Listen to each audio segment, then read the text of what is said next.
এই ভিডিওটা আমার গুরু পূর্ণিমার দিন করা। গুরু পূর্ণিমায় বাড়িতে কৃষ্ণ পুজো করেছিলাম। তো এই পঞ্চামৃত দিয়ে কৃষ্ণকে স্নান করালাম। এখানে রাধা কৃষ্ণ একসাথে স্নান করলো। দুধ, ঘি, মধু, দই আর চন্দন এই পঞ্চামৃত দিয়ে স্নান করানো হলো। তো দেন তাদের এবার মুছিয়ে দিয়ে তো জামা কাপড় পরানো হলো নতুন। তো আমি দেখাবো পর আমি কীভাবে পুজো করেছি। এখানে বসে আমি ঠাকুরের মাথায় প্রত্যেক বছর গুরু পূর্ণিমাতে ময়ূরের পালক সেটা চেঞ্জ করি।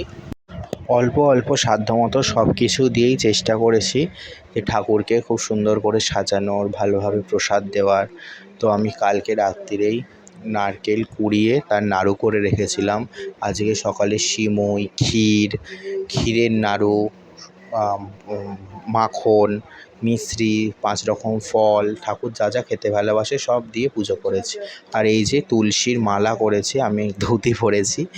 তো ধুতি পরে তুলসীর মালা করছি, যেহেতু কৃষ্ণের তুলসীর মালা খুব প্রিয়। তুলসীর মালা করলাম। তো দেন এই যে ঠাকুরের এবার আমি আরতি করব। ঠাকুর সেজে রেডি করে বসিয়েছি।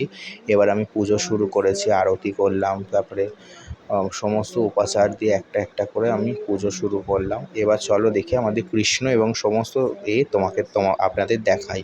এই যে কৃষ্ণ খুব সুন্দর সেজে বসে আছে। এই যে সিন্নি, 5 রকম ফল, সিমুই, নাড়ু, বাতাসা, মালপোয়া, সন্দেশ, ক্ষীরের দই, মাখন, মিশ্রি সমস্ত কিছু দিয়ে আমি আজকের পুজো সম্পন্ন করি।